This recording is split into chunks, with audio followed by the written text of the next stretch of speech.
Far too often have we read Dustin Poirier's name second on the billing, and too often have we watched as the Diamond yet again finds a way to beat one of the sport's biggest fan favorites. It's not that Dustin himself isn't a fan favorite, but this dude has a knack for upsetting fighters who may have seen him as a gateway to the top of the division. This is a celebration of all things Dustin Poirier, and for this video, we're going to take a look at 8 different times that DP reigned supreme in there against a fighter who had some pretty big support from the masses. Max Holloway. The first fighter we're going to take a look at had the misfortune of running into Dustin Poirier at 2 very crucial and very different points in his career. His UFC debut came at the age of just 20 as a short notice replacement for Ricardo Lamas in his bout against Dustin Poirier. Now these 2 guys would prove themselves to be of a top 10 caliber within the division before too long, so you can absolutely excuse the fact that Poirier pretty swiftly scored the finish by way of mounted triangle armbar in the first round. But when Holloway eventually reached the belt at 145 pounds, his first step up to the lightweight division for a crack at the interim title saw him come into that rematch with Poirier with all of the momentum on his side, a 13-fight winning streak that had recently seen him decimate both Brian Ortega and Jose Aldo, and it was enough to make most fans believe that he had outgrown the progress made by his former opponent Dustin Poirier in the 7 years that had passed since their first fight. But when the cage doors closed, despite having more than a few great moments in there of his own, it was Poirier's superb boxing, defensive skills, and physical advantage that made him a nightmare matchup for Max. It was as bad a beating as we've seen Holloway take, and although it was still a close fight, Poirier well and truly stamped down his authority on their rivalry, much to the dismay of Holloway's many fans. Bobby Green.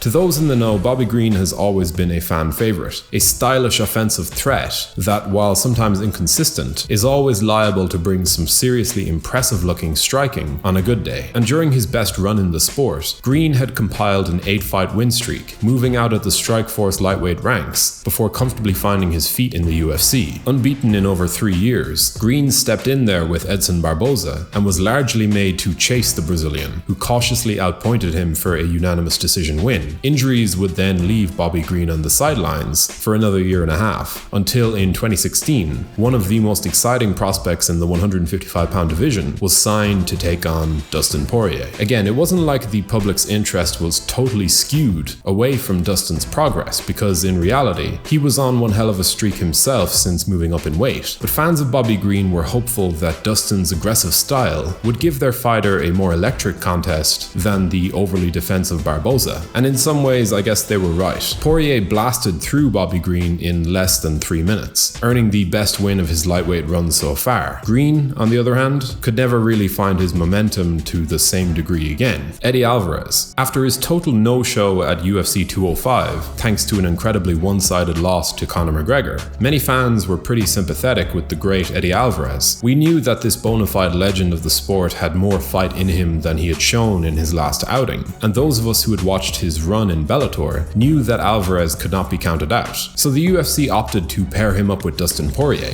in the first of the Diamond's clashes with the elite wildmen of the 155-pound division. And on fight night, they really did put on a show. Poirier appeared to be getting the better of the Underground King, dazing him badly, almost scoring the finish, before Eddie somehow battled back, only to illegally knee Dustin when he was grounded, killing all of his momentum in the process. When the rematch was booked, Dustin did not give him a second chance, putting a merciless beatdown on him to eventually close out their rivalry. Alvarez, prior to their rematch, had just handed Justin Gaethje his first career loss in a stunning come-from-behind victory, but Poirier, as he is known to do, pretty much stole away all of that momentum once again. Anthony Pettis. Another Fight of the Night winner comes in next, as Dustin once again fought another former champion of the division, Anthony Showtime Pettis, in a fight that was a total barn burner that both men were made to suffer through. It was a wild and bloody showcase for both fighters, but as the bout wore on, it was pretty clear which one of the two was on the rise, and which one of them was headed towards a decline. To his credit, Pettis made a pretty strong account of himself as usual, but Poirier began to once again do what he is known best for. He gradually dragged Showtime into deeper and deeper waters, and eventually got him out of there due to a tap that came after a tight body triangle that caused an injury. Sure, this wasn't an ideal way for the fight to end, but nobody came out of that fight and didn't see Dustin Poirier as the superior fighter. Pettis is of course fully deserving of his status as a major fan favorite, but this was Dustin Poirier's night. On a quick side note, if you're enjoying this content, be sure to subscribe to the channel now so you can stay up to date with all of our weekly uploads. Justin Gaethje. After Eddie Alvarez managed to upset the odds and score an incredible comeback victory against Justin Gaethje, it's not like the general public loved Justin Gaethje any less, but we certainly did begin to adjust our expectations for how far this guy could go, especially if he continued to fight the way that he did. But when the time came to match Gaethje up against Dustin Poirier, we certainly knew that at the very least, we were going to get a total barn burner out of it.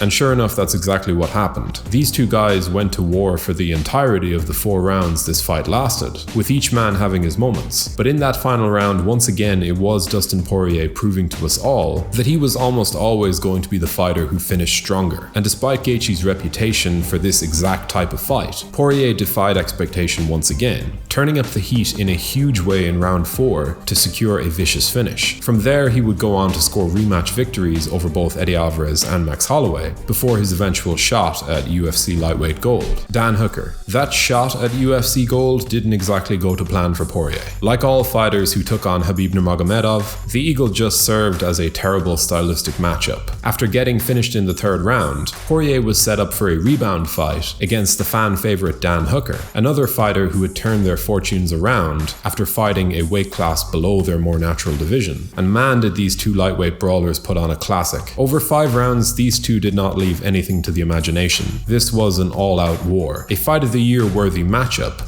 that saw both men carve out huge moments. Poirier, as it turned out, would once again have the majority share of success. But I know for me, thinking back on all of the wars that the Diamond had had up until that point, I was certainly starting to worry about Dustin's damage intake and his longevity in the sport. But as it turned out, he was only getting started. Conor McGregor.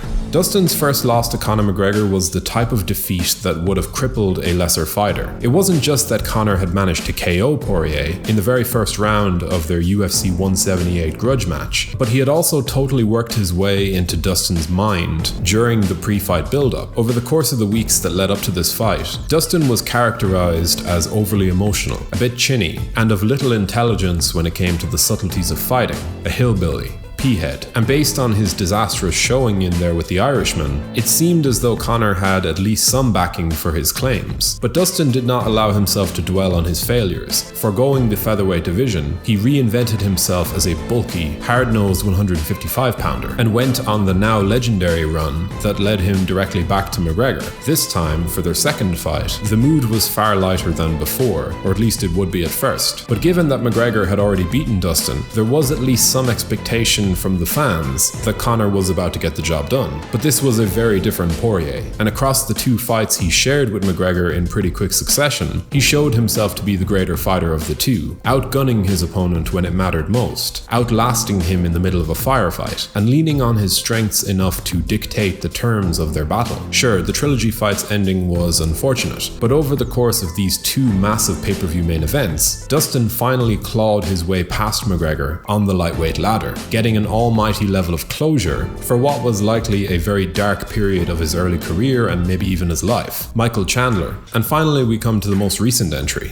After Poirier lost in his second attempt at UFC gold, thanks to yet another submission from the former champion Charles Oliveira, the UFC did the fans a huge favor and decided to match the Diamond up against another total showstopper of a lightweight attraction in Michael Chandler. We're in a very special era at 155 pounds right now, and this old guard of unmissable fighters that occupy spots in the top 8 can all but guarantee fireworks whenever they make an appearance. But when you start to pair up the Poiriers, Gaethjes, Oliveira's and Chandlers of the division, that's when you really start to see the sparks fly. And boy did they fly for this one. It might be a bit controversial for me to say that I actually enjoyed this fight even more than I enjoyed Gaethje versus Chandler, but trust me, this was just my type of all-out brawl. Both men had their moments, and at times, it seemed as though Michael Chandler was once again about to blast his way into the win column. But if you needed any more proof of Dustin Poirier's status as the BMF of the lightweight division, the way he managed to weather the storm, pick his moments, and eventually found his way to the back for a third round submission, yeah, this guy is just on another level. Over the years, I have watched Dustin as he slowly worked his way into his current position as one of the true greats of our era. But even myself, I must admit that I doubted him constantly. And the ability to deal with that, the ability to overcome that, yeah, for me, that's truly commendable. Anyway, that'll just about do it for this video. But what's your own personal favorite Dustin Poirier performance? And who would you like to see him in there with next? I know for me, I want the Justin Gaethje rematch. I think the time has very clearly come for that one. If you do want to help in supporting the channel, liking the video and subscribing would do wonders. Thank you for watching.